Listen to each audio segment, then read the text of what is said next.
Hello WhatsApp ব্যাস, আসসালামু আলাইকুম। নিউ ব্লগে আপনাদেরকে স্বাগতম। গরমের জন্য সারাদিন ঘর থেকে বের হতে পারি না, এত পরিমাণে গরম। এখন সন্ধ্যার দিকে প্রায় কাছাকাছি, সেজন্যে ঘর থেকে বের হলাম। ঢাকা থেকে এবার আসতে সমস্যা হয়নি, কিন্তু প্রচণ্ড গরমের চাপে সমস্যা হয়েছে। যানজট এবার সবচেয়ে বেশি। রোজার ঈদে এত পরিমাণে জ্যাম ছিল না, কুরবানিতে প্রচুর পরিমাণে জ্যাম।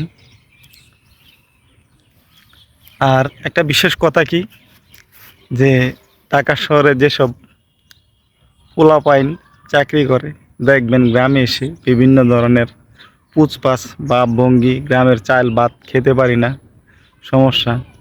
ভাই, চাল ভাত খাবে করতে গিয়ে, কিন্তু কোনো কাজই করস না।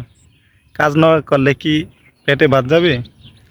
আর বাড়িতে কোনো রুলস আমরা মানি না, সেজন্যে খাবার খেতে আমাদের বিভিন্ন প্রবলেম হয়।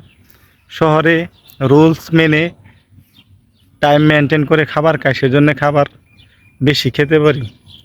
আর গ্রামের চাল মোটা, তা বললে কথা না। গ্রামের চাল ভাত খুবই সুস্বাদু, যেহেতু মাঠ থেকে ফসল ফলায় আমাদের কৃষক ভাইরা। গ্রামে এসে কিছু কিছু পোলাপাইন বিভিন্ন ধরনের করে, মানে একটা ভাব চলে আসে, মানে শহরে না জানি কি কাজ করে ভাই, সেটা তো আমরাই জানি।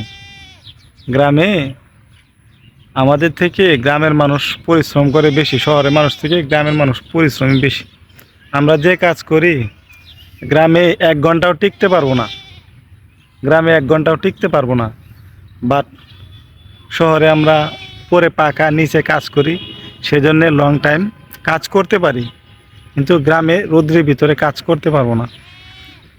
সত্যি কথা বলতে, যদি না এসে ঘুরতাম, রাস্তাঘাটে লোকজনের সাথে চলাফেরা না করতাম, তাহলে কিন্তু বোঝা যেত না গ্রামের মানুষ কতটুকু কষ্ট করে।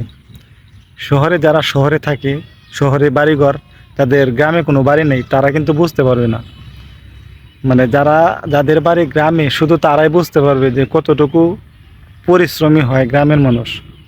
আর বিশেষ করে আমরা যে গ্রামে বসবাস করি, আমাদের গ্রামের মানুষ মানে খুবই পরিশ্রমী, সেজন্য আমাদের গ্রামটা উন্নত। গরিব মানুষ খুব কমই, মানে অন্য দিক দিয়ে গরিব মানুষ খুব কমই। আমাদের গ্রামে মোটামুটি সবাই ভালো চলে। এটা আছে না যে গ্রামের ভিতরে 50%ই গরিব মানুষ, কিন্তু তা নয়। কিসের জন্য জানেন? শিক্ষায় আছে না, যে জাতি যত শিক্ষিত সে জাতি তত উন্নত। আর আমাদের গ্রামে হচ্ছে যে যারা কঠোর পরিশ্রমী, তারা কিন্তু উন্নত করতেছে। আমরা কিন্তু শহর থেকে এতটা উন্নত করতে পারি না। আমরা যা শহরে টাকা কামাই, দেখবেন কি শহরের 50%-এর উপরে টাকা চলে যায় রুম ভাড়া, খাওয়া দাওয়া, বাজার সদাই, এগুলাতে। আর যারা গ্রামে আছেন, যা কাজ করে, ধরেন 500-700 টাকা কাজ করেন, তাই দেখবেন কি 200-300 টাকা খরচা করে বাকি টাকাগুলো মানে আয় থাকে, সে টাকা দিয়ে ভালো কিছু করতে পারে। আজকে ভিডিওটা এ পর্যন্তই। ভালো থাকবেন ভিউয়ার্স, আসসালামু আলাইকুম।